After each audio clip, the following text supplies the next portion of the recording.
এই দেখো বন্ধুরা, ফুলের আচার করব। ফুল ধুয়ে পরিষ্কার করে একটু ফাটিয়ে নিয়েছি। আমি এটা প্রেসারে দুটো সিটি মেরে নেব। এর আগে আমি করেছি, প্রেসারে দিইনি, কড়াইতেই সিদ্ধ করে নিয়েছি।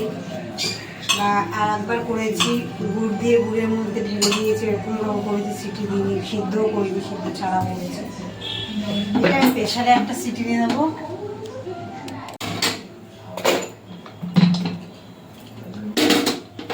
একটাই সিটি দেবো, দুটো দেবো না, দুটো দিলে পুরো থেকে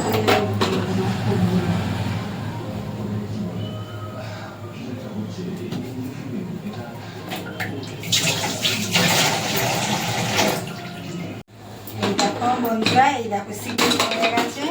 এবার এটাকে আমি ঝুড়িতে ঢেলে নেবো, জলটা আমি ঝরিয়ে নেব।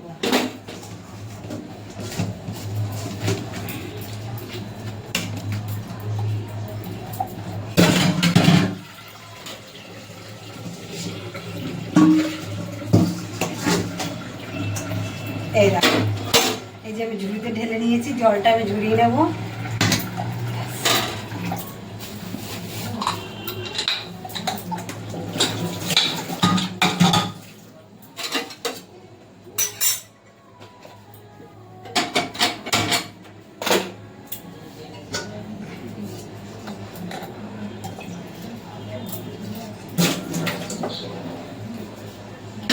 এবার আমি একটা ভাজা মশলা করে নেব।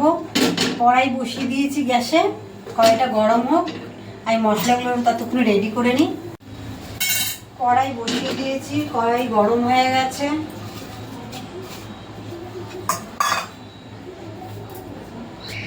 এখানে নিয়ে নিয়েছি, এই যে বাটিতে আছে, এখানে 3টে তেজপাতা আমি ছিঁড়ে নিয়েছি, সঙ্গে 3টে শুকনো লঙ্কা আছে, আর আছে এখানে মেথি, আর এই যে ধনে, গোটা ধনে আছে, আর এখানে গোটা জিরে আছে, আর এখানে গোটা এই যে মৌরি আছে। এই মশলাগুলোকে আমি সব ভেজে নেব। আর এই যে আখের গুড় দিয়ে হবে আচার, আখের গুড়।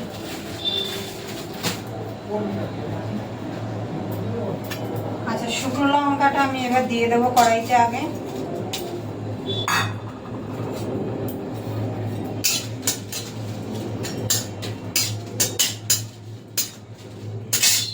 এবার দিয়ে দেবো গোটা ধনে,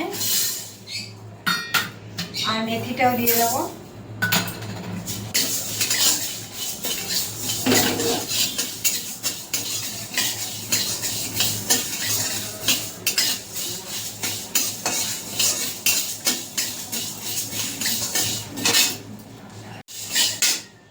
মৌরিটা দিয়ে দেবো, আর জিরেটাও দিয়ে দেবো, দিয়ে দেবো তেজপাতাটা।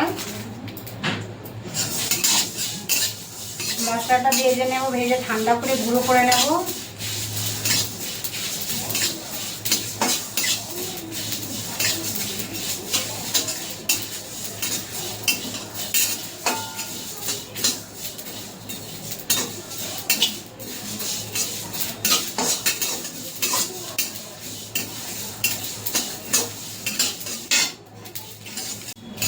ভাজা হয়ে এসছে মশলাটা।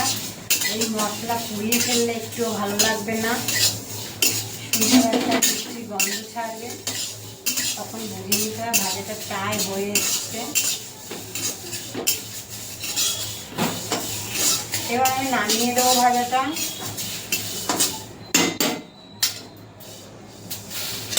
ঠান্ডা করে মিক্সিতে আমি গুঁড়ো করে নেব।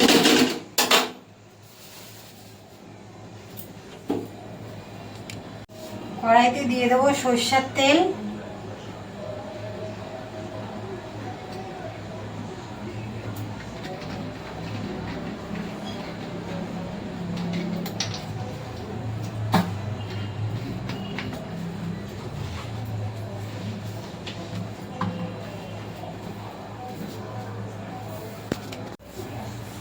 তেল গরম হয়ে গেছে। একটা শুকনো লঙ্কা ফোড়ন দিয়ে দেবো।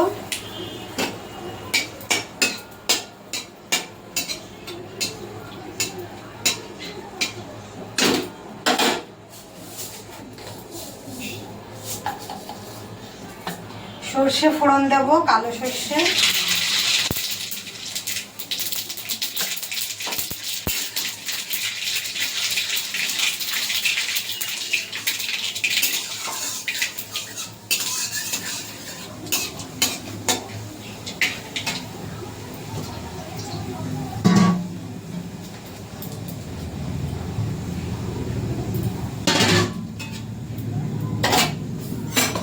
এবার কুলটা দিয়ে দেবো তেলে।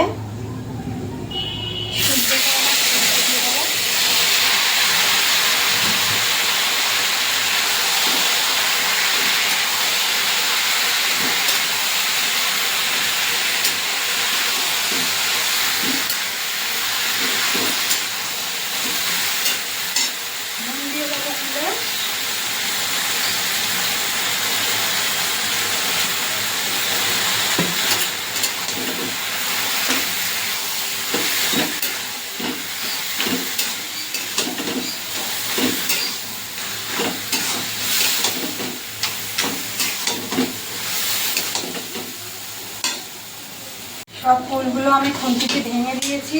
এবার গুড়টা দিয়ে দেবো। এই যে গুড়টা দিয়ে দিচ্ছি, এটা আখের গুড়। আচার সবসময় আখের গুঁড়ে করতে হয়, আখের গুড় ছাড়া আচার ভালো হয় না।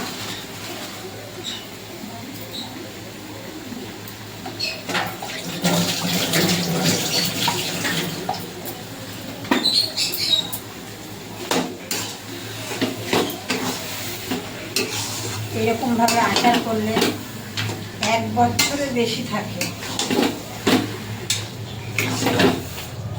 আচারে যদি একটু ভিনিগার দেওয়া হয় তাহলে আচারটাও খুব ভালো থাকে।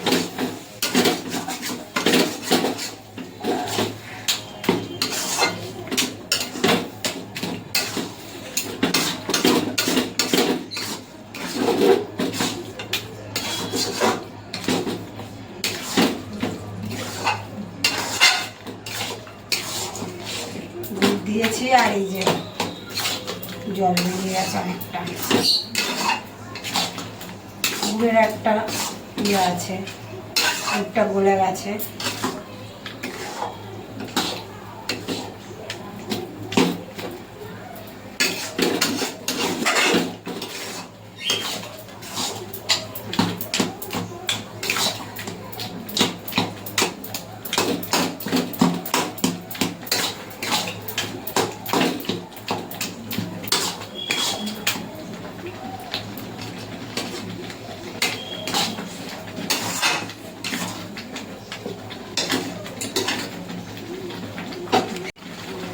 মশলা এই যে আমি গুঁড়ো করে নিয়েছি, একটু দানা দানাটাই রেখেছি আমি, একদম মিহি গুঁড়ো করিনি। দেখো একটু দানা দানা আছে, মশলাটা দেখেই বোঝা যাচ্ছে যে একটু দানা দানা আছে।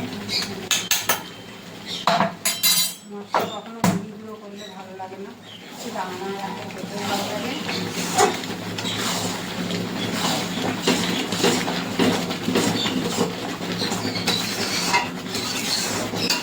এখনো এটা টানবে অনেক।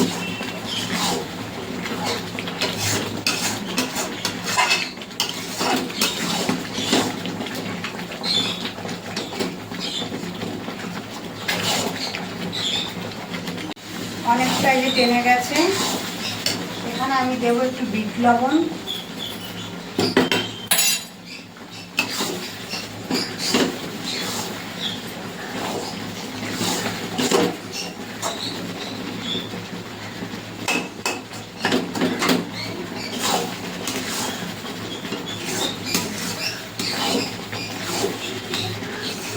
আরো পরে দেবো আমি ভাজা মশলা গুঁড়োটা।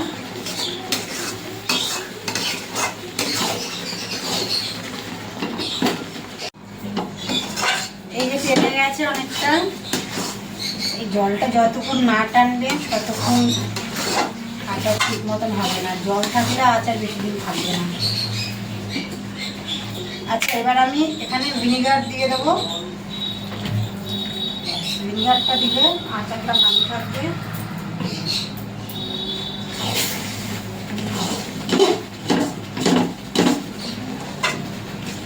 আর ভেজে রাখা এই যে কিছুটা মশলা আমি দেবো এখন, আর কিছুটা পরে দিয়ে দেবো।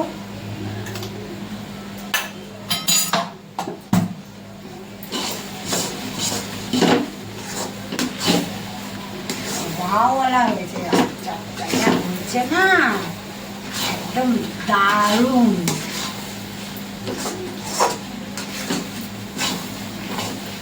বাবাই বাবাই আচারটা একটু টেস্ট করে যা, দারুণ হয়েছে।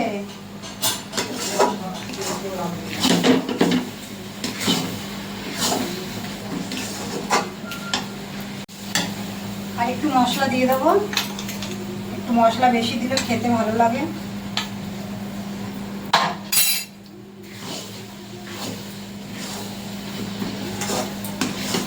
ব্যাস, আমার কুলের আচার প্রায় হয়ে এসছে।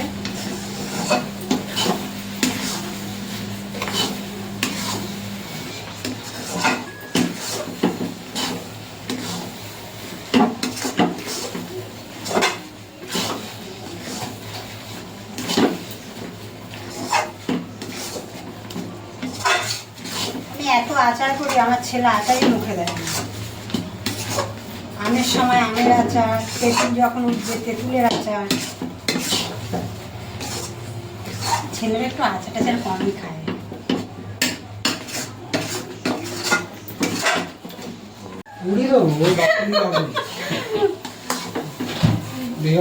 হয়ে গেছে আমার কুলের আচার, এবার নামিয়ে দেবো।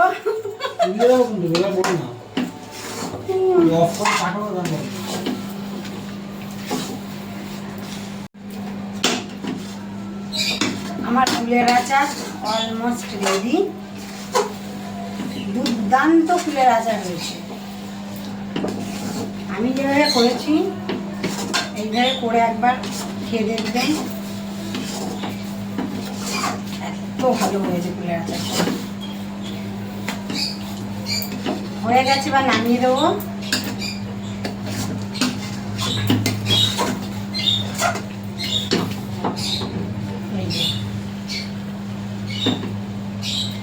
গ্যাস বন্ধ করে দেবো।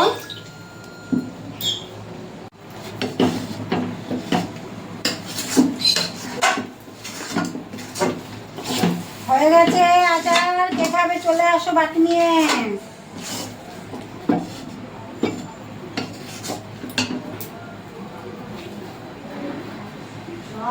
আলাদা রেখে